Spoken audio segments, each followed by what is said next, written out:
We're back and continuing with Mark. This week we'll be concluding its second chapter.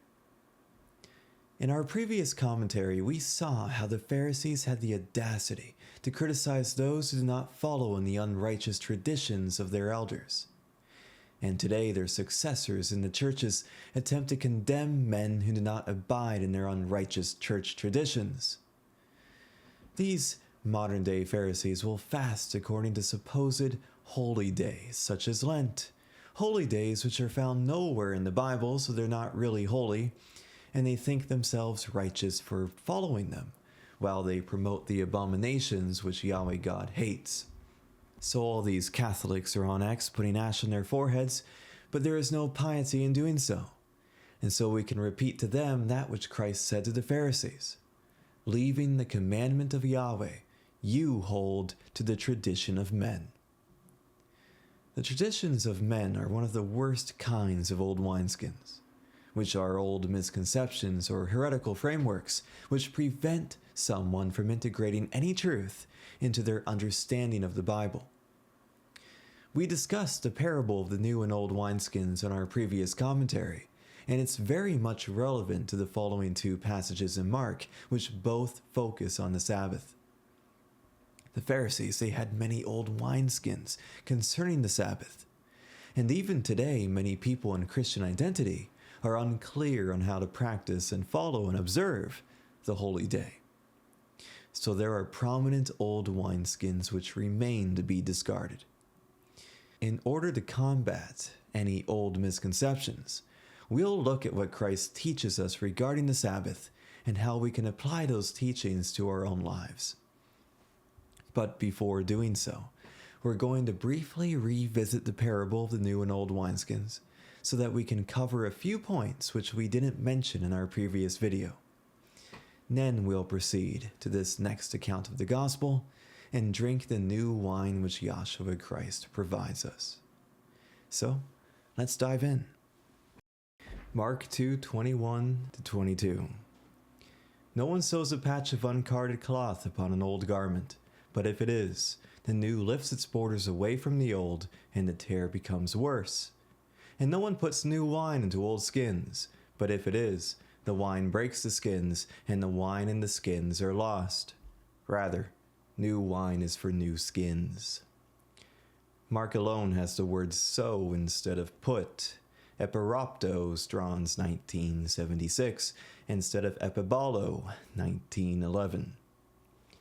In part 7 of this commentary titled Changes and Transitions, we noticed how the name of Matthew's father, Alphaeus, is believed to derive from the Hebrew noun kaleph, which can be interpreted as changing.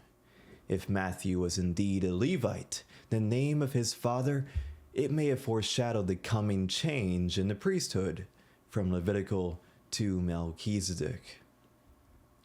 The meaning of changing may have also been symbolic of the following account in the Gospel's narrative, where many tax collectors and wrongdoers at Matthew's house were being called to repentance. And since sin is often portrayed as old or filthy garments in Scripture, those sinners in Matthew's house, well, they were effectively being called by Christ to change their garments, just as Jacob had exhorted his own sons to put away the strange gods that are among you, and be clean, and change your garments.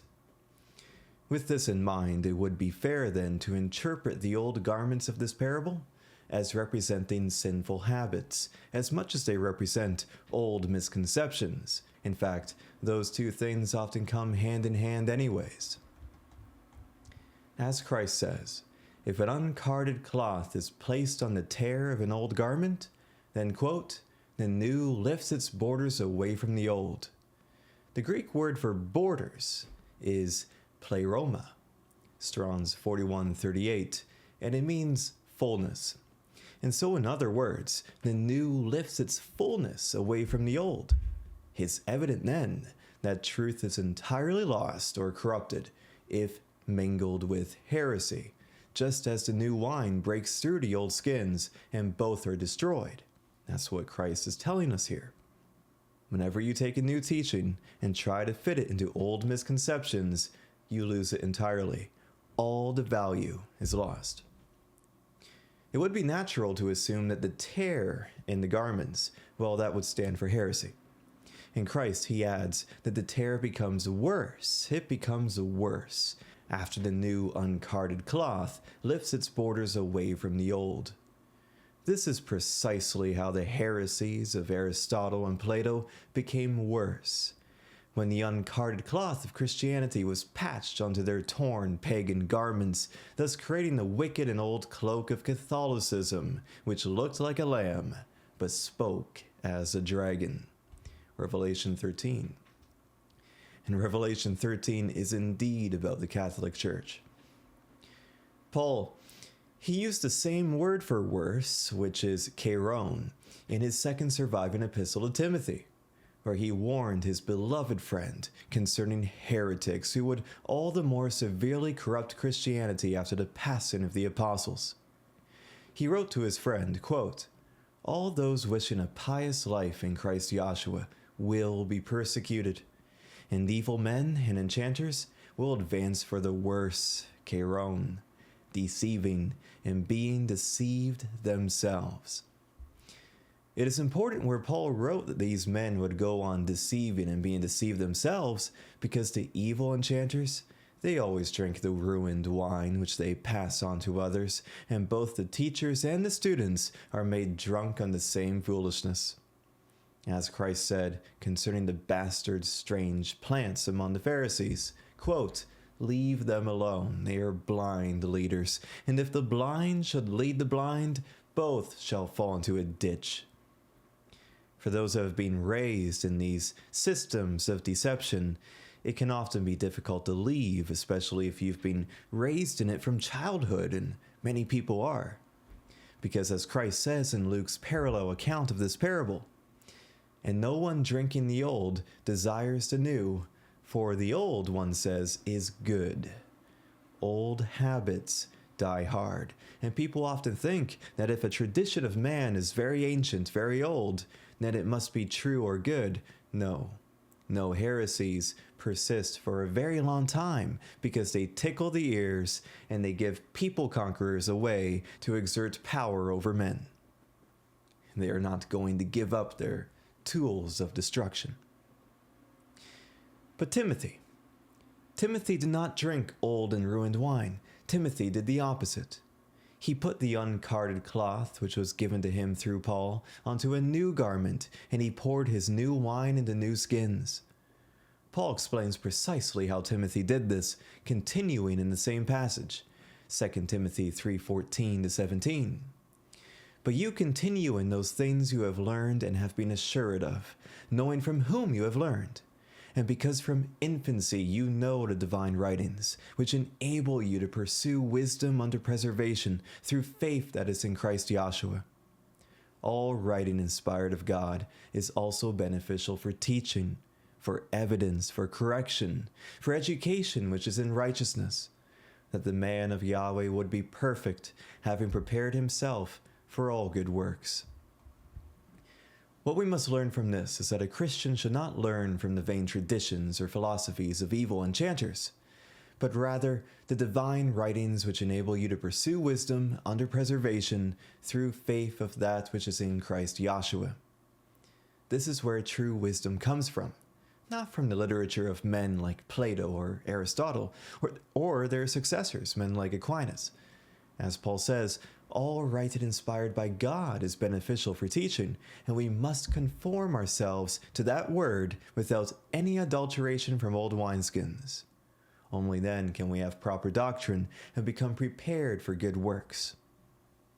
To illustrate an example of that, if you are given the new wine understanding that all of Israel is saved without any exceptions, then you must read the rest of the Bible from Genesis to Revelation with that truth taken into account, because you know that the writings cannot be broken. You know this.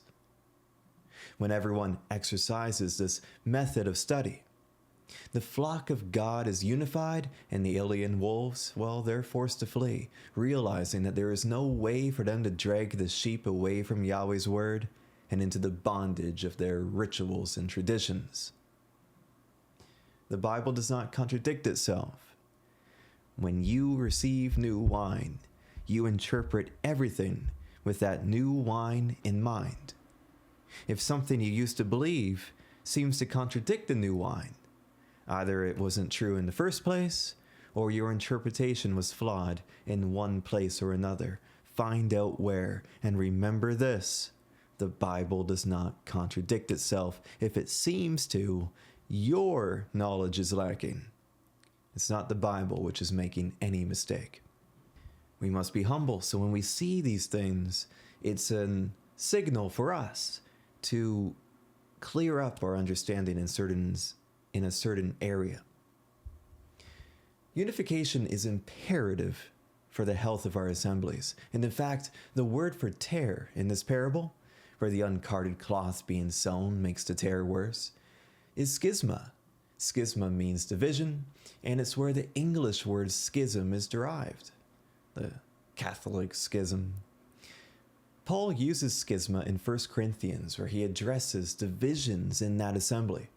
And he writes early on in the epistle, in its opening chapter, quote, "Now I encourage you, brethren, by the name of our Prince Yahweh Christ, that you all speak the same thing, and there may not be divisions among you, but that you are disciplined in the same mind and in the same purpose." It's so important. When the assembly is divided, what happens? Doctrine becomes divided. That's what happens, and garments end up torn. The only way for us to be disciplined in the same mind and in the same purpose is if we each conform our understanding of doctrine to the scriptures alone, casting aside the old philosophies and starting afresh on the road of study. When we all do this, there is little room left for disagreements among Christians. Genuine friendship naturally follows. Being built upon the bedrock foundation of Christ, not Plato, not Aristotle, the assembly will be immovable. For instance, if we all believe that Christ is the last prophet, just as the New Testament teaches us, then no one can fall prey to those who claim new oracles from God. If we all agree that we are a holy and separate people, our assemblies remain pure, we're steadfast in our obedience to that law. If we all recognize that a family tree is known by its fruits, well, we gain mutual discernment in the dissolution of spirits as we test the fruits of others, not going beyond the measure which has been given to us, the measure of measuring a man by his fruits. That's how you tell his spirit. When we all understand that, we can keep our assembly safe from the spurious, and if there's any spurious among us, give it enough time. They will make themselves manifest, and they should be expelled. Finally, if we all agree on matters such as fasting and the Sabbath, no one will elevate himself. Of course, fasting was our previous commentary here on Mark, and Sabbath is this one, so we'll be continuing now. Continuing in Mark, we will examine an account of the Sabbath and the old wineskin mentality which the Pharisees held regarding it. Mark 2, 23-28, the final pericope of Mark 2. And it came to pass for him on the Sabbaths to be passing through the planted fields, and his students began to make a path, plucking the grain. And the Pharisees said to him, "Look, why do they do on the Sabbaths that which is not lawful?" And he says to them, "Have you not ever read what David did when he had need, and he himself had hungered, and those with him? How he entered into the house of Yahweh at the time of Abiathar the high priest, and he ate the bread of presentation, which is not lawful to eat except for the priests, and he gave it also to those being with him." And he said to them, "The Sabbath was for the sake of man, and not man for the sake of the Sabbath. Therefore the Son of Man is Prince of the Sabbath." This pericope is also recorded at Matthew 12, verses 1-8, and Luke 6, verses 1-5. This pericope is followed by another Sabbath account in the next chapter of Mark, and these two episodes are paired together in all three synoptic gospels. The account here of him passing through the planted fields, and then the account of the man with the withered hand. However, only Mark and Luke position this pair right after the parable of the old and new wineskins. I do believe there is a lesson in that arrangement, because the common ritualistic attitude towards the Sabbath back then, it truly was an old wineskin, and it even still is today. Even in Christian identity, there are many misconceptions about how the Sabbath should be observed. It's often approached in a pharisaical and boastful manner. So we will seek to address many of those misconceptions in this commentary. Christ is often recorded as having been criticized for loving his brethren with good deeds on the Sabbath.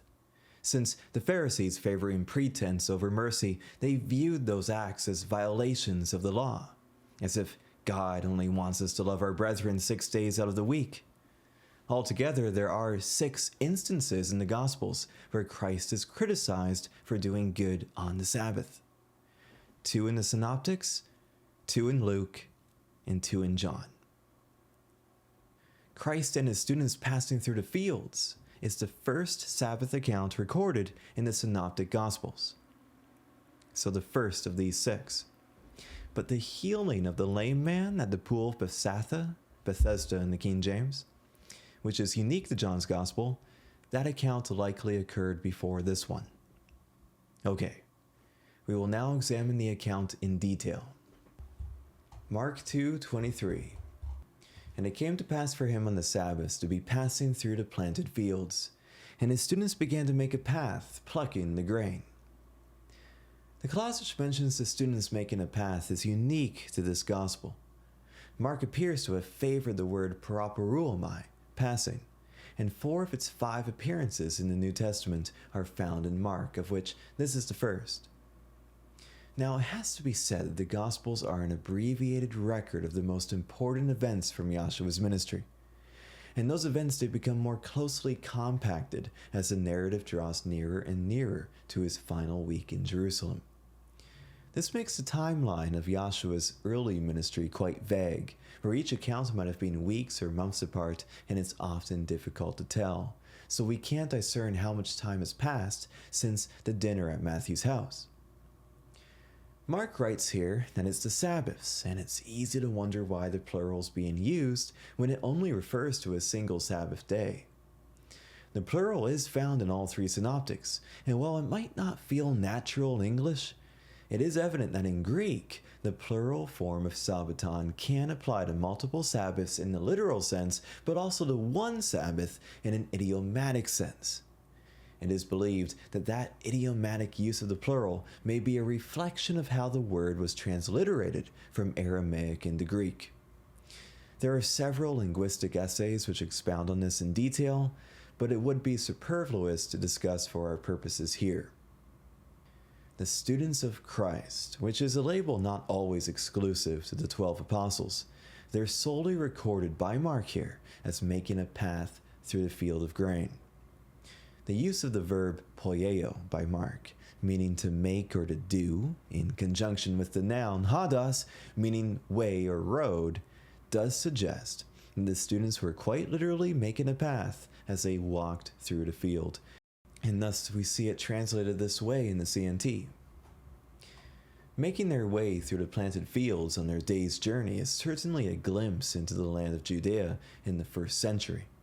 A garden tilled with the hard sweat of an Aryan brow. The children of Israel, they've always been an agricultural people, and for that reason Yahshua often employed themes which were familiar to farmers in his parables. He was teaching people who were raised among fields of grain and rolling vineyards, fig trees and almond trees, olives, herds of cattle, and flocks of sheep. If we were to picture the gospel in our minds, we should imagine bucolic fields and gentle forests, with farms and villages throughout, a land flowing with milk and honey, the delightful Eden which the children of Israel were promised after being delivered from the hard bondage of Pharaoh. We see a description of what this land is like in Deuteronomy, chapter 11, verses 8 to 12, and we'll read from the ESV, English Standard Version. You shall therefore keep the whole commandment that I command you today, that you may be strong, and go in and take possession of the land that you are going over to possess, and that you may live long in the land that Yahweh swore to your fathers to give to them and to their offspring, a land flowing with milk and honey. For the land that you are entering to take possession of is not like the land of Egypt, from which you have come, where you sowed your seed and irrigated it, like a garden of vegetables. But the land that you are going over to possess is a land of hills and valleys, which drinks water by the rain from heaven, a land that Yahweh your God cares for. The eyes of Yahweh your God are always upon it, from the beginning of the year to the end of the year. Quite an agricultural paradise, as Yahweh says twice in the prophet Ezekiel. The land of Palestine is, quote, the most glorious of all lands. And that might be hard to imagine when you look at it today. You see that defiled hellscape inhabited by devils.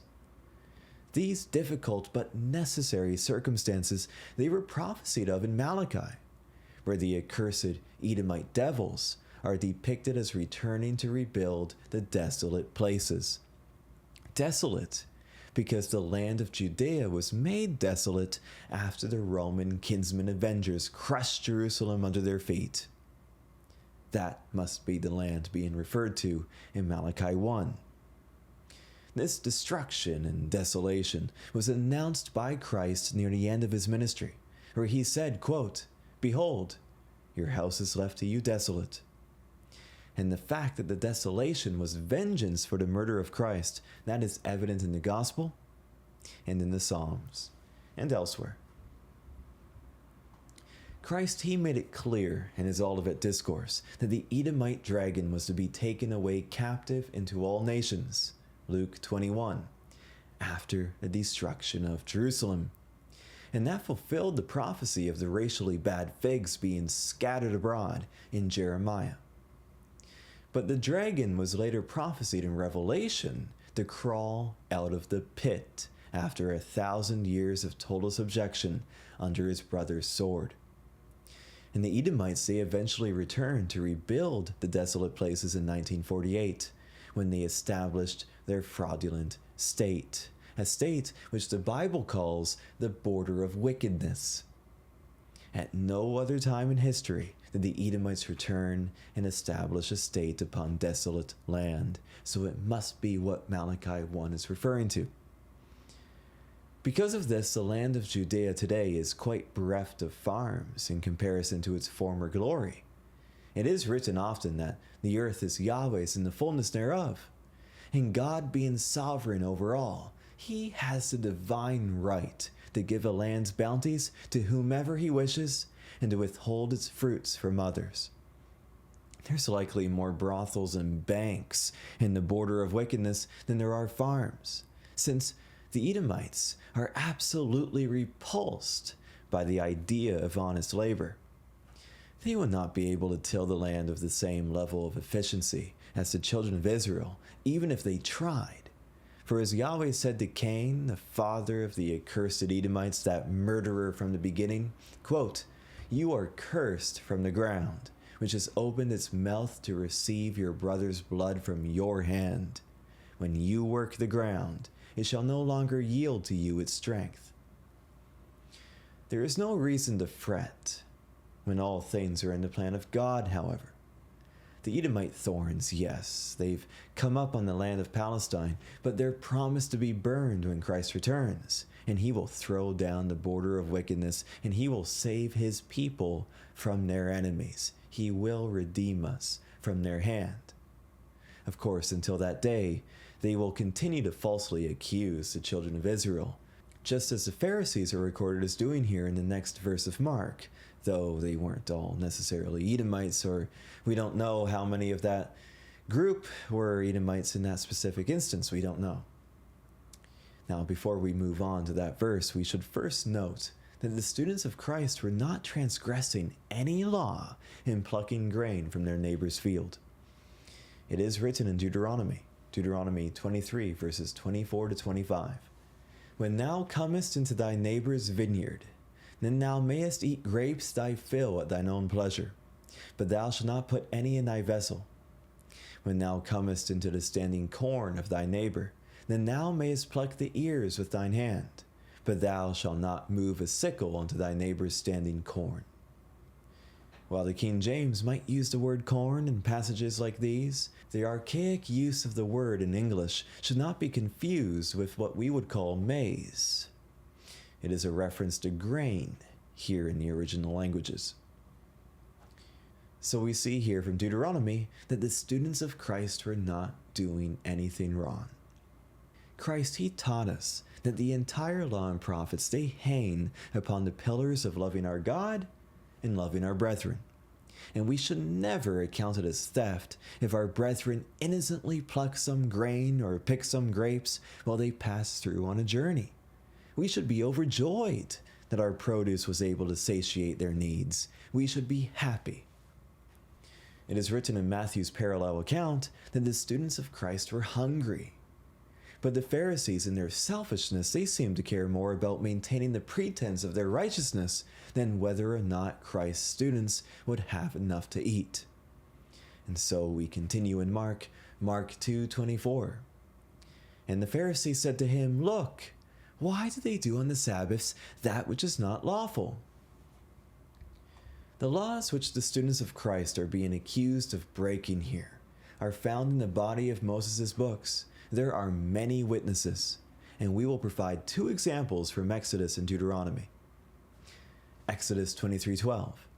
6 days you shall do your work, and on the seventh day you shall rest, that your ox and your ass may rest, and the son of your handmaid, and the stranger, that's ger in the Hebrew, a guest friend, someone who is expectant of hospitality, not racial aliens. And the stranger may be refreshed. Deuteronomy 5, verses 13 to 14. 6 days you shall labor and do all your work, but the seventh day is the Sabbath of Yahweh your God. In it you shall not do any work, you, nor your son, nor your daughter, nor your manservant, nor your maidservant, nor your ox, nor your ass, nor any of your cattle, nor your stranger, once again, ger, that is within your gates, that your manservant and your maidservant may rest as well as you. But we have to ask,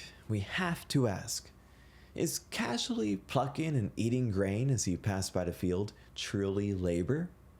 Can that honestly be considered work? Many Judeans in the first century, they had radical considerations for what constituted labor. As the Pharisees, they sought to regulate every act, even imposing their own arbitrary limit on how far a man could travel on the Sabbath day. This is seen where Luke refers to a Sabbath day's journey in Acts, but that phrase is found nowhere in the Old Testament. It's an invention of the Pharisees. Now, to give a digression, where Yahweh commanded the people to abide in their place in the Exodus, that was in relation to how they were not supposed to leave their tents in search of manna. There is no instruction anywhere else in the law. So if idleness was an intended requirement of the Sabbaths, then they would be transgressed whenever the people gathered in an assembly hall, just to give one example. So that was about the manna in Exodus. The prevalent attitude in Yahshua's day can be seen in how the Judeans responded after Christ healed the lame man by the pool of Bethesda. John 5, 8-10. Yahshua says to him, Arise, take your cot, and walk. We just saw something very similar to that earlier in Mark 2 with the paralytic being lowered into the house in Capernaum. Yahshua says to him, Arise, take your cot, and walk. And immediately the man became healthy and took his cot and walked. And it was a Sabbath on that day. Therefore the Judeans said to the healed man, It is a Sabbath, and it is not allowed for you to carry your cot. that lame man in Bethsaida, he ostensibly had no other bed, and the selfish crowds simply expected him to leave it behind. The Judeans were not being righteous in trying to wrestle a poor man away from his livelihood, for it is written in the law, quote, "If ever you take your neighbor's cloak in pledge, you shall return it to him before the sun goes down. For that is his only covering, and it is his cloak for his body. In what else shall he sleep? And if he cries to me, I will hear, for I am compassionate."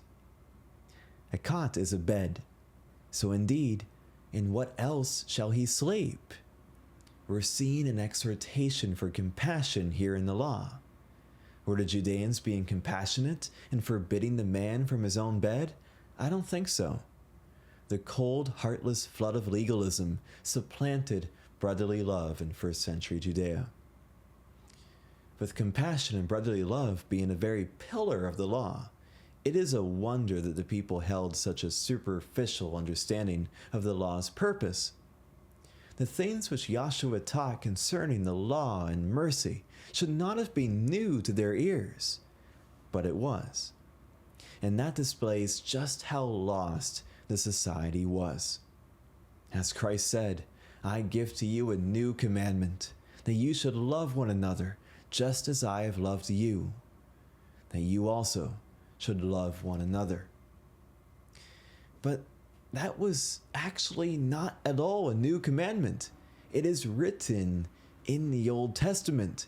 It was only new because the Pharisees did not teach it. The Pharisees were the very definition of legalism, and they had no qualms over criticizing hungry men. Perhaps if the Pharisees were not fasting from the word, then they wouldn't have been so blind as to try to pressure the students of Christ into fasting from food. Our prince, he rebuked the Pharisees for their heartlessness, where he said, quote, "But woe to you, Pharisees, because you give a tenth of the mint and rue and every herb, and you elude the judgment and the love of Yahweh. Now these things it is necessary to do, and the others not to pass by." They eluded the judgment and the love of Yahweh. Christ is recorded in Matthew's parallel account as having called judgment and mercy and faith the weightier matters of the law. Because those matters have a greater weight, then they are the ones which must be prioritized if a choice is ever forced upon us. If your brother is in trouble on the Sabbath, then it is necessary to choose mercy over the strictest observance of the law. Loving God and loving brethren is paramount above all, and when we love our brethren, we love God. We must be compassionate, just as our Heavenly Father is compassionate. To demonstrate all this, Yahshua Christ our God will now masterfully quote a relevant passage from the writings, which will silence his critics. Continuing with Mark 2:25 to 26. And he says to them, "Have you not ever read what David did when he had need, and he himself had hungered, and those with him? How he entered into the house of Yahweh at the time of Abiathar the high priest, and he ate the bread of presentation, which is not lawful to eat except for the priests, and he gave it also to those being with him." Only Mark records the mention of Abiathar the high priest. The parallel account in Matthew informs us that the students were indeed hungry, where it states, "And his students hungered and began to pluck and to eat the grain." Mark, he does not explicitly mention their hunger, but Christ is clearly referring to it when he compares the students to David, and he says that David himself hungered. He himself hungered. So that's why he's making the comparison. The Pharisees, they thought it was more righteous for the students to abstain from food completely, like bondmen to the Sabbath. But Yahshua defended his flock and literally fulfilled his words from the previous account here in Mark, that the sons of the bride chamber are not able to fast for as long as they have the bridegroom with them. So we see a literal fulfillment here. It's no accident. that the accounts are side by side. The entire gospel follows a deliberate structure. You really do see that. It's not randomly organized. It's actually really brilliant. Something else which is brilliant is just how brilliantly our Christ exposes the lack of understanding among the supposedly studied Pharisees, where he rhetorically asks, "Have you not ever read?"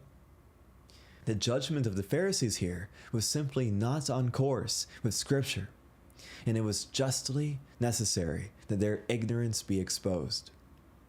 We should not be afraid to do the same whenever our ears hear a supposed teacher flagrantly contradicting the writings. But unfortunately, many foolish Christians, they have been deceived into thinking that their so-called pastors are above criticism. That's an idolatrous assumption. And those who cling to it, they make themselves out to be cleaner than Yahshua Christ. In fact, I would say that the ones telling them, "Hey, don't rebuke your pastors," are likely their pastors. Actually, I have heard brothers give testimony about that. They have heard that in churches. Yeah, that's not good. There is no room for idolatry in Christian brotherhood. We are all men, all of us, and none of us are above rebuke. In fact, the righteous man, he welcomes correction. The fool is the one who disdains it. So anytime our mouths are opened in reproof, our eyes can be shown the character of the one we are rebuking. As Solomon wrote in Proverbs, "Whoso loveth instruction loveth knowledge, but he that hates reproof is brutish." And also, a reproof enters more into a wise man than 100 stripes into a fool. Solomon's father David would agree, for David wrote in the 141st Psalm, "Let the righteous smite me, it shall be a kindness." So if you rebuke someone, and they thank you for it, that's their character. And if they hate you for it, that's their character. But we should not feel guilt. It is both kind and loving to rebuke. Since the law, it actually teaches us that we hate our kinsmen whenever we hold back our tongues. It does. Quote, "You shall not hate your brother in your heart. You shall in any wise rebuke your neighbor and not suffer sin upon him." That's Leviticus 19. And that once again shows you that your neighbor is your brother. As it also says in Leviticus, your neighbor is the children of your own people. It's a racial word, not geographical. So we see from Leviticus that we hate our kinsmen when we don't rebuke them. So it's very necessary that we do so. And also that we do not suffer sin upon him. Our Christ, he stood on this law where he said, "Now if your brother should do wrong, you must go censor him between you and him only. If perhaps he should hear you, you have gained your brother." Another reason why it is important to rebuke our brethren is the fact that silence makes us liable. If we turn a blind eye to someone's sin, then we are justly responsible for its pernicious consequences in our community, which is evident in Leviticus, where it says, "And if a soul sin, and hear the voice of swearing, and is a witness, whether he has seen or known of it, if he do not utter it, then he shall bear his iniquity."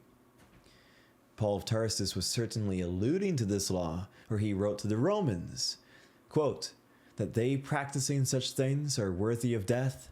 He was speaking of sodomy, among other things. "Not only they who caused them, but also they approving of those committing them." They're taking the sin upon their own head. You do so through approval, you do so through condoning.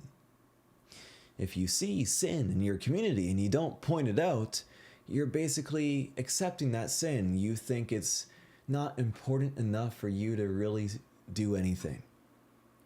But we are called to rebuke. We are called to stand up. But it should be noted that there may be circumstances where rebuke is simply not expedient, such as when our career is on the line.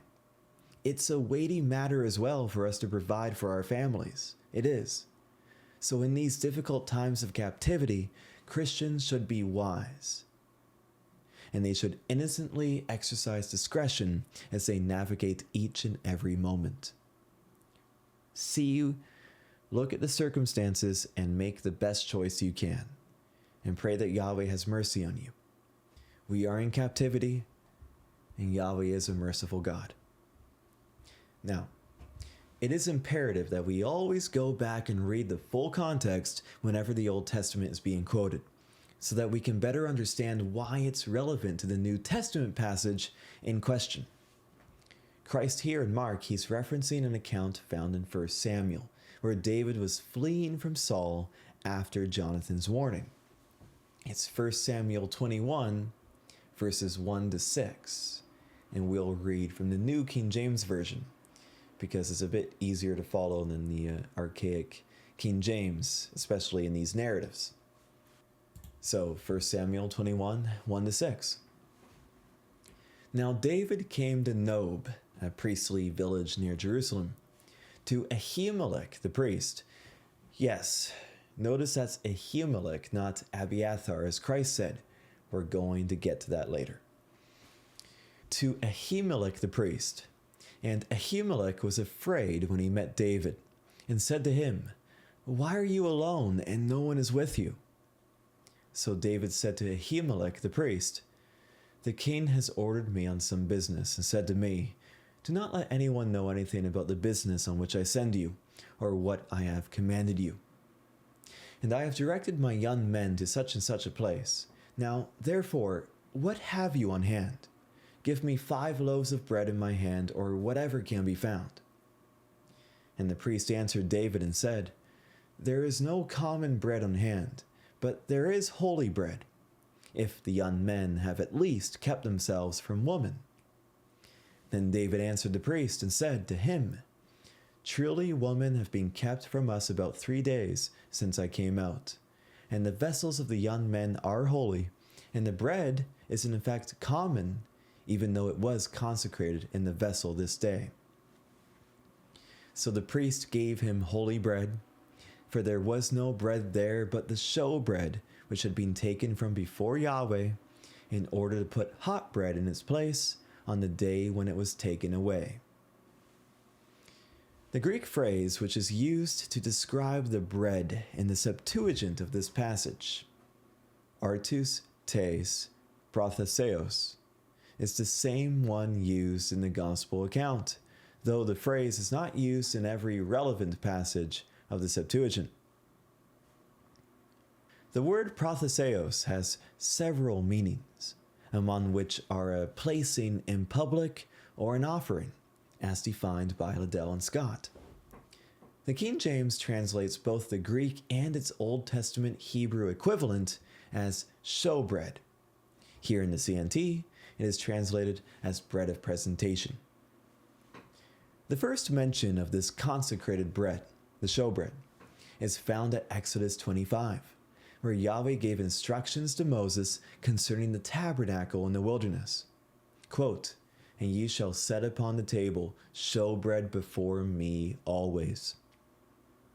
The presence of the bread and the high priest and Nob, that demonstrates that the tabernacle was there at the time, indeed, and thus Christ says that David, quote, "entered into the house of Yahweh." It is manifest that the shewbread was, quote, "not lawful to eat except for the priests," in Leviticus, where it says, "And it shall be Aaron's and his sons, and they shall eat it in the holy place. For it is most holy unto him of the offerings of Yahweh made by fire, by a perpetual statute." The shewbread was to stand before Yahweh until it was replaced with fresh hot loaves on the Sabbath, and then the old loaves would be eaten by the priests. These old loaves are what David requested when he said to Ahimelech that the bread was, quote, "in effect common," since being taken away from the table, it was no longer consecrated to Yahweh God. The meaning of holy is something which is set apart for the purposes of God. And these old loaves which were taken away every Sabbath They were a form of payment to the sons of Aaron for their work in the tabernacle. David and his company, they were of course not Aaronic Levites, but the high priest Ahimelech, he mercifully gave the bread at his own expense. Christ, he taught us that mercy is a weightier matter of the law. We have to repeat that over and over. It's a core theme of the gospel. And so Christ, he approves of what Ahimelech did for his brother, whom Christ describes as having been in need. The love of Yahweh abode in Ahimelech, and Christ smiles upon him. Truly. 1 John 3:17-18. Now who would have the substance of society, and should see his brother having need, just as David was in need, and should see his brother having need, and shuts off his affections from him, how does the love of Yahweh abide in him? Children, we should not love in word nor with the tongue, but in deeds and in truth. In our previous commentary, we discussed how Yahweh declares the fast he desires. And he declares it to be to deal your bread to the hungry, among other things. And Ahimelech, he did well in not holding back his hand. The gift of his decision was actually from God himself, because we have to remember that Yahweh God is sovereign over everything. And consequently, any opportunity or capacity to do well comes from him. As James wrote, "Do not be deceived, my beloved brethren. Every good act of giving and every perfect gift is from above, descending from the Father of lights, with whom there is not a variation or shade of change." It comes from the Father of lights. So with all these pragmatic matters of the account being established, it should now be said that Christ seems to be making a comparison between David and himself. And there is a mirror image of David and his company with Joshua and his students. Perhaps there's actually a subtle compounding in Mark's phraseology. Because Mark, he records Joshua's words, where Joshua said, "Those being with him," concerning David's company. And then later, in the next chapter of this gospel, Mark writes, "And he, Joshua, made the 12, those whom he also named ambassadors, that they should be with him." So David's company, those being with him, Joshua's apostles, that they should be with him. That might not have been intended by Mark, of course, but it's interesting. Regardless, the type is still manifest. David, he entered into the house of Yahweh, and he entreated the high priest Ahimelech for the sake of his hungry company. But Christ was greater than the temple, as he says in the parallel account in Matthew, and so he directly defended his students for doing that which he himself permitted as Prince of the Sabbath. Matthew 12, verses 5-8. "Or have you not read in the law that on the Sabbaths the priests in the temple profaned the Sabbath, yet they are guiltless? Now I say to you that a greater than the temple is here. But if you had known why it is mercy I desire and not sacrifice," that's Hosea, "you would not have condemned the guiltless. For the Son of Man is Prince of the Sabbath." Now both David and Joshua Christ provided for and fed their flocks, of course. It is written in several places of how David fed his people, such as in the 78th Psalm, where Asaph writes, quote, "He chose David also his servant, and took him from the sheepfolds. From following the ewes great with young, he brought him to feed Jacob his people, and Israel his inheritance. So he fed them according to the integrity of his heart, and guided them by the skillfulness of his hands." With a comparison of Christ and David evident in this account, perhaps it's more appropriate than ever that we quote the messianic prophecy found in Ezekiel 34, where it's written, "And I will set up one shepherd over them, and he shall feed them. Even my servant David, he shall feed them, and he shall be their shepherd." So these things are all quite interesting.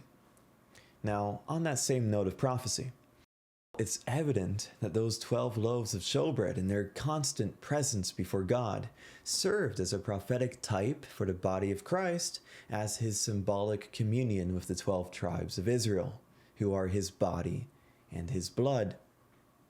As Paul said, because one loaf, one body, we the many are, for we all partake from the one loaf. The one loaf is the bread of life, and this purpose of Christ as the bread of life was illustrated as early as his birth, when he was born in Bethlehem, which means house of bread, and placed in a manger which animals such as sheep feed from. David will feed them, and they're eating from that manger in the house of bread. John 6:32-35. Then Joshua said to them, Truly, truly, I say to you, Moses did not give to you bread from heaven, but my Father gives to you the true bread from heaven. For the bread of Yahweh is he descending from heaven and giving life to the society. Then they said to him, Prince, always give to us this bread. Joshua said to them, I am the bread of life.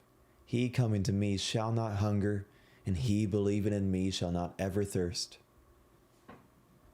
The Father gave the true bread from heaven by making the necessary decision to descend from heaven to earth as a man and to die for his brethren, who are the society which he came to save, that society upon the breastplate of Aaron. Since only the wife can be saved through the mechanism of the husband's death on the cross, then it is the children of Israel only who partake of the one loaf, which was manifest from the very beginning when it was 12 loaves of shewbread. The one body, the one loaf, which Paul speaks of, is the 12 tribes of Israel. That's from 1 Corinthians, and he even tells the Corinthians that their fathers were with Moses in the Red Sea, and he explains how the pagan nations surrounding them are Israel according to the flesh. The Dorian Corinthians were certainly Israelites. They were of those 12 tribes. So we are that bread, and we partake from the one loaf because we are all immersed in his death. Now, going back, we mentioned really briefly how in 1 Samuel 21 we see Ahimelech, but in here in Mark 2 we see Abiathar, and that is peculiar, and it's a necessary digression. The mention of Abiathar the high priest is recorded only in Mark's gospel, and some have wrongly assumed, very wrongly, that this is some anachronistic mistake either on the part of Mark or even audaciously Christ himself, as if Christ could ever make a mistake. But the reading of Abiathar is consistent throughout the manuscripts of Mark. It would be easy for us to say, this is a scribal error, but we can't find any evidence that it's a scribal error. So we have no legitimate reason to suspect that it is. Once again, it's an impossibility that Christ misspoke, for he is God, and I would not reason that Mark made a mistake either. Now, if we are going to solve this puzzle, what we have to do first is this. We have to explain who these two men are, we have to identify them, and we have to see their relationship with one another. Ahimelech and the other priests at Nob were condemned to death by King Saul shortly after David's departure. But none of the Israelite footmen were willing to commit this heinous crime. Saul then turned to the accursed Edomite Doeg, who being a bastard quickly and naturally complied to commit the slaughter. At least 85 men were killed. The manuscripts differ. 85 minimum. We are not told anything else concerning Ahimelech in Scripture, apart from the fact that he was the one who gave the bread to David, then he was interrogated by Saul, and then slain by Doeg the Edomite. But one of Ahimelech's sons, Abiathar, was able to escape the massacre. And he is ostensibly the Abiathar whom Christ speaks of here. This we read of in the following chapter of 1 Samuel 22, where it is written, "And one of the sons of Ahimelech, the son of Ahitub, named Abiathar, escaped and fled after David." Abiathar, he would actually go on and suffer alongside David throughout his trials, and he was made high priest alongside Zadok after David's ascendance to the throne. But after David died, it happened that Solomon cast Abiathar off from the priesthood because Abiathar sided with Adoniah. And Solomon casting him off, that fulfilled the prophecy spoken against Eli's house. Abiathar was a descendant of Eli. Because of Abiathar's relationship with David, he was more well known to posterity, appearing in several books of scripture, whereas his father Ahimelech is only recorded in those 2 passages of 1 Samuel. For that reason, it's reasonable to assume that the time of Abiathar would have been a much more recognizable period than the time of Ahimelech. Furthermore, it's not unusual for Christ to call Abiathar the high priest, even though that title was not yet realized at the time when David entered the tabernacle. It wouldn't be unusual, just how it wouldn't be strange, to say that King David was born in Bethlehem, even though David did not become king until he was 30 years old. There is nothing erroneous in the choice of words here by Christ. Similar colloquialisms are used today. Am I an ignoramus if I say that President George Washington was born in Pope's Creek? Am I wrong if I say that President Calvin Coolidge was born in Plymouth Notch, Vermont? Am I wrong? No, not really. Only with the Bible will people nitpick like this. Colloquialisms aside, there is evidence that Christ was more precise than we actually might initially realize. It is probable that Ahimelech, which means my brother is king, was as much a title as it was a personal name, just as Abimelech, my father is king, was a title used by both Egyptians and Philistines. We see that in Genesis. We see an Abimelech for Abraham, an Egyptian, and an Abimelech for Isaac, his son, a Philistine. It was not uncommon for men to be known by more than one name or title in the ancient world. So perhaps Ahimelech was also known as Abiathar, and that name means my father is gracious or my father is abundant. If we take this into account, then any apparent discrepancy is resolved, and this hypothesis would explain the following reading in 2 Samuel and in 1 Chronicles, where Abiathar is called Ahimelech, and his father Ahimelech is called Abiathar. 2 Samuel 8:17. And Zadok, the son of Ahitub, and Ahimelech, the son of Abiathar, were the priests, and Seraiah was the scribe. Ahimelech, the son of Abiathar. Seems like they did a switcheroo there. Maybe not. Maybe not. It's also in 1 Chronicles 18:16. And Zadok, the son of Ahitub, and Abimelech, now we see Abimelech instead of Ahimelech. That might be a scribal error, and also it might not be. And Abimelech, the son of Abiathar, were the priests, and Shapsa was scribes. We even see a difference there. Unless these are scribal errors, both 2 Samuel and 1 Chronicles, it would certainly seem that Ahimelech was also known as Abiathar. Men often had more than one name. They often did. It's not unusual. And if Christ was referring to Ahimelech when he said Abiathar and not to his son, then his choice of words may have been actually deliberately precise, directing focus toward the prophetic foreshadowing found in Ahimelech's son.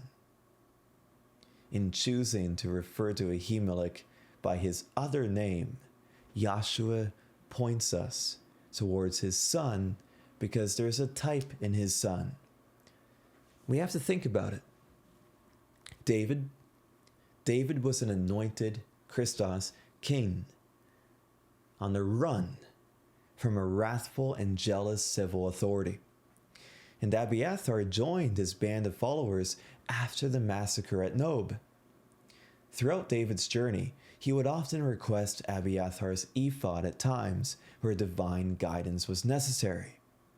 And perhaps that relationship was a figure of the kingly and priestly roles which are merged into one in the Messiah. Christ is king, Christ is also high priest. Solomon would later tell Abiathar, "You shared in all my father's affliction." And so both David and Abiathar can be seen as models of Yahshua's suffering and persecution. On that note of persecution, it cannot be ignored that Abiathar's father was murdered by an Edomite, a bastard race of Cain's descent, which Christ announced as guilty for the blood of all the prophets from righteous Abel to Zechariah. As according to that same word, Yahshua Christ was also murdered by Edomites. And the escape of Abiathar from certain death is certainly a foreshadow of Yahshua's resurrection. So perhaps in saying Abiathar instead of Ahimelech, Yahshua is pointing towards all of this. It is profound that while the Pharisees persecuted Christ by the grain fields, he chose to cite the name in one way or another of a man who stood as a type for his coming victory over their oppression. This victory resulted in abundant life for the children of Israel. And the name Abiathar means father of abundance. As Christ said, "I have come in order that they would have life and they would have abundance." And what he means by that is they would have life abundantly. He's not speaking of some prosperity gospel. On the other hand, Yahshua might have also been citing before them the name of the man who stood as a type for their imminent removal from power. For just as the high priest Abiathar supported Adonaiah's claim to the throne when he rejected Solomon, who was selected to be king by Yahweh God, so too would the high priests proclaim to Pilate that they have no king but Caesar in their rejection of Christ. And Solomon was certainly a type for Christ. We see that in Yahweh's words to his father David. Abiathar was cast out by Solomon for his treachery, which is the only record of a high priest being deposed in the Old Testament, 1 Kings 2:27. So Solomon thrust out Abiathar from being priest unto Yahweh, that he might fulfill the word of Yahweh, which he spoke concerning the house of Eli in Shiloh. The Edomite high priests were also thrust out, for the survivors of that destruction of Jerusalem were taken away captive into all nations, as Yahshua says in Luke 21. These three prophetic types, they would not be so instantly remembered if Christ had used the name Ahimelech in this discourse, but he chose the name Abiathar. Every word matters. Every choice of wording matters, and none of the words of our God ever are used lightly. Now, having cited an account from 1 Samuel to demonstrate how Yahweh desires mercy over sacrifice, Christ will now succinctly expound on the purpose of the Sabbath. Continuing with Mark 2:27. And he said to them, "The Sabbath was for the sake of man, and not man for the sake of the Sabbath." This verse is unique to Mark. The language in this peculiar verse of Mark could not be any more simple and straight to the point. And yet, even with such a frank exposition, the law is still misunderstood and even twisted into legalism. It must be clear. The moral precepts found in the law are not burdensome shackles meant to deprive men of livelihood and enjoyment. The law is not burdensome. Yahweh did not burden the backs of Israel with the law simply to make them miserable. While the yoke of the Levitical rituals were necessarily burdensome until they were done away with, the eternal moral precepts are the recipe of happiness, and they will never be discarded. The uncorrupted light of the law is the blueprint of a healthy and functioning society. It always will be. The children of Israel were given the law for their own good, as Moses says in Deuteronomy 10, 12 to 13.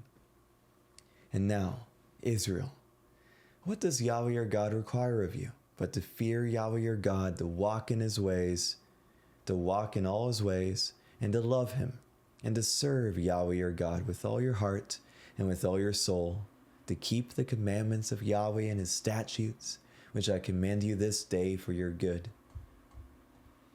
Therefore the Sabbath was like any other law. It was for our own good. Yahweh expressed this in Exodus, where he commanded, 6 days you shall do your work, and on the 7th day you shall rest, that your ox and your ass may rest, and the son of your handmaid and the stranger, ger, may be refreshed. The word for refreshed is nafash, which is literally to breathe, or passively to be breathed upon. The Sabbath, therefore, is a day to breathe and to rest, to take a breath.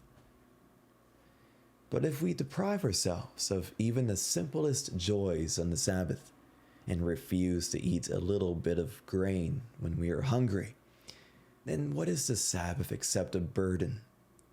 What is it? Are we slaves to the Sabbath? Why would Yahweh ever want that for us? Could the Pharisees explain that? What are we giving to the Sabbath in making that sacrifice? The Sabbath is not a ritual slave master which demands appeasement for esoteric reasons. How can you give anything to a God who has everything? As Yahweh says in the 50th Psalm, if I were hungry, I would not tell you, for the world is mine, and the fullness thereof. The Sabbath was given to Israel, to us, for our own sakes. And it's not only for the health of our own minds and our own bodies, but also for the maintenance of the community as a whole. It is a day which, like any other, should be dedicated to our brethren and to our God. It escaped the minds of the Pharisees that they were actually violating the spirit of the Sabbath in their attempts to prevent men from eating stalks of grain, which can barely be constituted as labor. The Sabbath is described as a day to breathe, but the Pharisees were suffocating men with their legalism. Mark 2:28. Therefore the Son of Man is Prince of the Sabbath. It is written explicitly in the Ten Commandments and also illustrated in Genesis that the Sabbaths originate with Yahweh, where it says that after resting on the 7th day, wherefore Yahweh blessed the Sabbath day and hallowed it. Exodus 20:11. For that reason, the holy day is sometimes referred to as the Sabbath of Yahweh.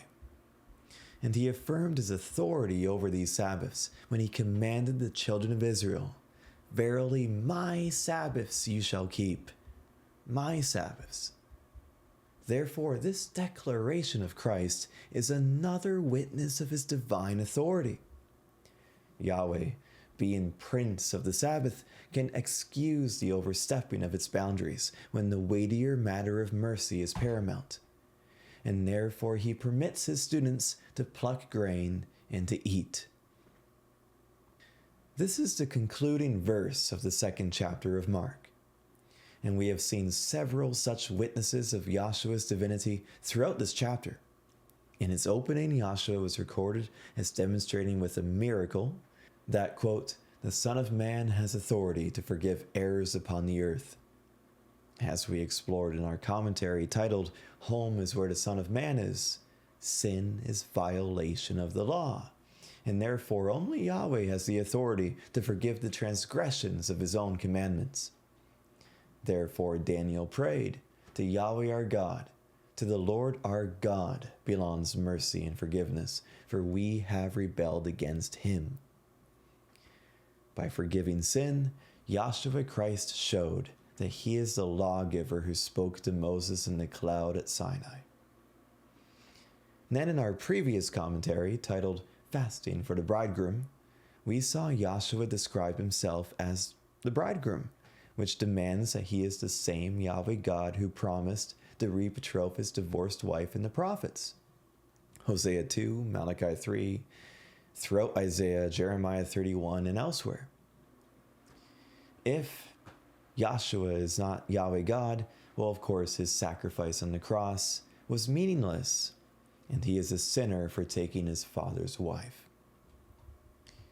The laws at Sinai were given as the conditions of the Old Covenant, the marriage covenant, and for that reason Paul of Tarsus described the law as the law of the husband in Romans 7. Christ being that same husband who spoke to Moses on the mountain, all of those laws certainly belong under his own authority.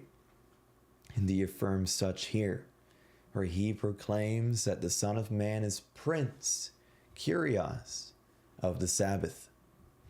The primary definition of Kyrios, Prince, Lord, fundamentally denotes one who has power or authority over someone or something, and only the husband has such authority over the law. Because the Sabbath was in the law of the husband, it should be clear that when Christ said that the Sabbath was for the sake of man, he did not mean the entire race of Adam.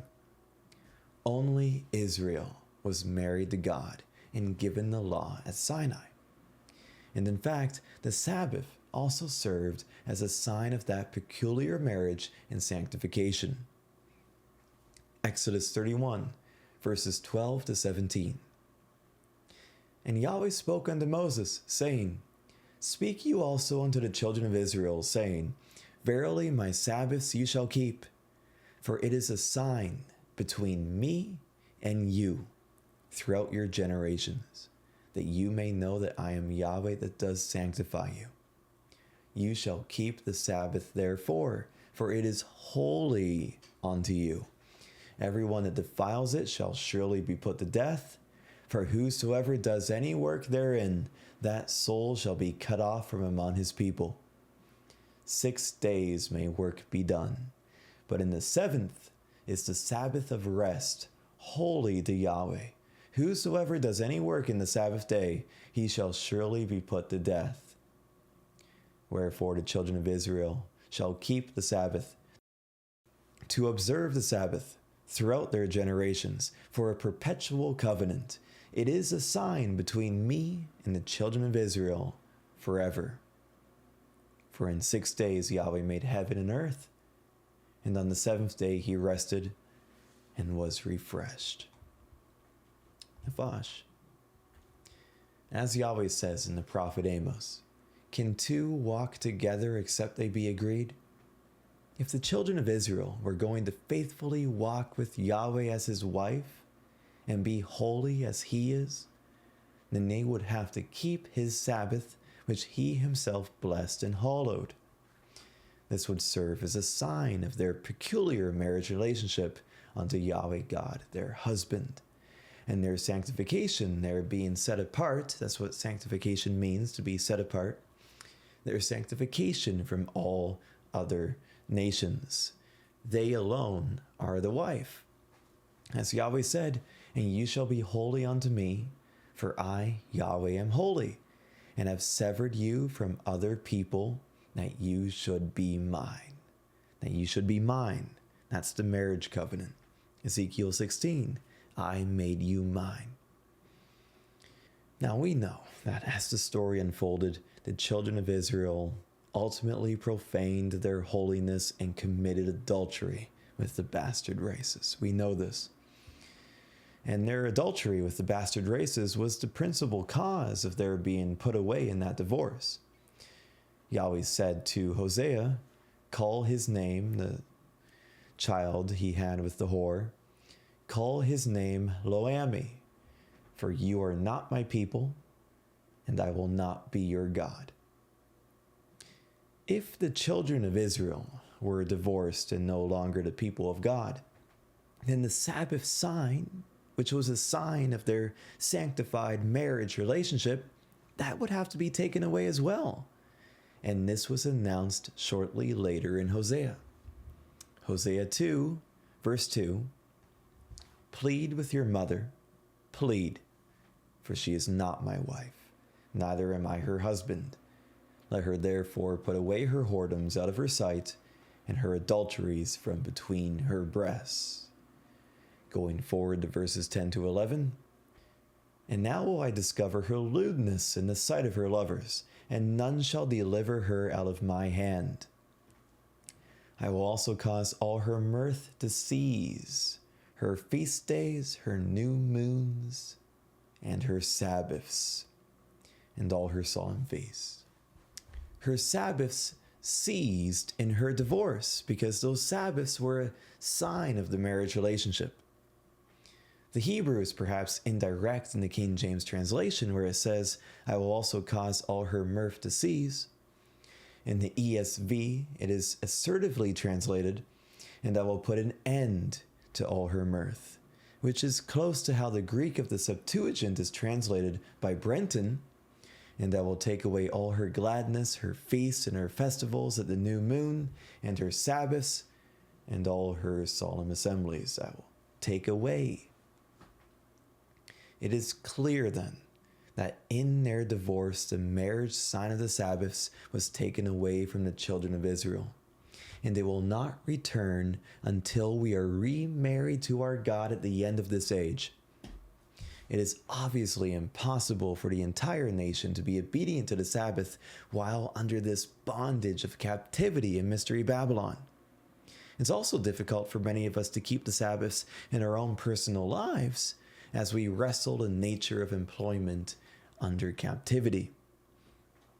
Paul of Tarsus, he understood that the Sabbaths were taken away in Israel's divorce, and for that reason he wrote to the Israelite Colossians 2:16 to 17. Therefore no one must judge you in food and in drink, or in respect of feast, as we saw in Hosea, or new month, as we saw in Hosea, or of the Sabbaths, as we saw in Hosea, which are a shadow of future things. A shadow of future things. Now, some in Christian identity, they think that the Sabbaths are a ritual which must be practiced with some rigid precision. And they Pharisaically exalt themselves over their brethren who do not follow the same calendar as they do. But we cannot even be sure that we are able to accurately reproduce the Hebrew solar calendar, since it is evident that Christ and his apostles did not observe the Passover on the same day as the Judeans. The Apostle John even distinguished the calendar of the Judeans in his gospel. He distinguished it. So at some point in history, the Judean calendar diverged from the ancient Hebrew calendar. And our attempts to recreate it, they're likely muddied. There is no doubt that this obfuscation of the calendar was the will of Yahweh God, because he took away the Sabbaths and the feasts in our divorce. Therefore again, as Paul wrote, no one must judge you in food and in drink, or in respect of feast or new month or of the Sabbaths. No one must judge you. It is written in the law for us to keep the Sabbath, yes, of course. And even though the children of Israel are divorced and cast off, it is still to our credit if we strive to keep it to the best of our ability. This we read in the 56th chapter of Isaiah, where Yahweh addressed the estranged Israelites who were deported into the isles by the Assyrians. And he says in Isaiah 56, verses 2 to 8, and this is a often misinterpreted and abused chapter. Blessed is the man that does this, and the Son of Man that lays hold on it, that keeps the Sabbath from polluting it, and keeps his hand from doing any evil. Neither let the son of the stranger, estranged Israelites born in captivity, that has joined himself to Yahweh, speak, saying, Yahweh has utterly separated me from his people, the deportations. Neither let the eunuch say, behold, I am a dry tree. Israel became a dry tree in her divorce. Hosea 2:3, Ezekiel 19:10-13, Luke 23:31. For thus saith Yahweh, unto the eunuchs that keep my Sabbaths, that were only given to Israel as a sign of their marriage relationship, you are a holy people unto me apart from all other people. So these eunuchs that are being exhorted to keep the Sabbaths must be Israel. Otherwise, Yahweh is a hypocrite and profaning his own holiness. For thus saith Yahweh unto the eunuchs that keep my Sabbaths, and choose the things that please me, and take hold of my covenant, only given to Israel, and none can add themselves, as Paul says in Galatians 3. Even unto them will I give in my house and within my walls a place and a name better than of sons and of daughters. I will give them an everlasting name that shall not be cut off. The Israelites who kept the laws, even in their deportations, would be greatly blessed. Yahweh announcing their divorce in Hosea, he said, you are no longer my people. But if they would keep these laws in their divorce, they would have a name better than of sons and of daughters. Continuing with Isaiah. Also the sons of the stranger that join themselves to Yahweh to serve him and to love the name of Yahweh, to be his servants, everyone that keeps the Sabbath from polluting it and takes hold of my covenant. Even them will I bring to my holy mountain and make them joyful in my house of prayer. Their burnt offerings and their sacrifices shall be accepted upon my altar, for my house shall be called a house of prayer for all people. The Lord Yahweh, which gathers the outcasts of Israel, saith, Yet will I gather others to him, besides those that are gathered unto him. So those being gathered are the outcasts of Israel, and all the nations of Abraham's loins through Isaac and Jacob are being called to this house of prayer. A prophecy of the reconciliation and the gathering of the estranged outcasts of Israel in Christ. We see a fulfillment of that in Paul's epistle to the Ephesians. So we see in Isaiah 56 that even though we are in captivity, even though we're divorced, we are still encouraged to keep the Sabbath, and we will be blessed if we do so. But because of the circumstances of our captivity in this age, we can only do our best to keep the Sabbath in accordance with our own peculiar circumstances and schedules. And it's very difficult to keep a solar Sabbath because that would mean you have to rotate every year going forward one day. So you have to tell your employer, well, this year is going to be Tuesdays, next year it'll be Wednesdays. Yeah, not all of us are able to do such a thing. For that reason, each man should set out a time, if he's able, which works best for him, and he should not judge the way in which it is kept by others. In this sense, until the consummation of the age, when future things come, those future things which Paul spoke of in regard to Sabbath and feasts, until that day, every son of man is a prince of the Sabbath, every son of man, and he can lay hold on it according to his own discretion. We should also understand when it is necessary to have mercy over sacrifice.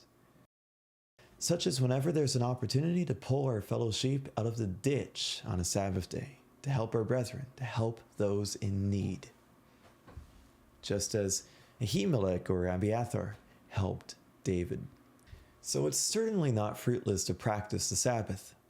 As Yahweh said, "Blessed is the man that does this, and the Son of Man that lays hold on it, that keeps the Sabbath from polluting it, and keeps his hand from doing any evil." This concludes our commentary on Mark through chapter 2. But the chapter division was not very well placed by the scribes, at least thematically, because as we said in the beginning of this commentary, this Sabbath account is paired with another in all three synoptic gospels, the man with the withered hand. And I initially wanted to read that account in this commentary, but after noticing several prophetic types in the account, really interesting ones, I thought, I think it's best I save it for the next presentation. And I'm looking forward to it, Yahweh willing. Thank you for watching, and praise Yahweh, the God of Israel.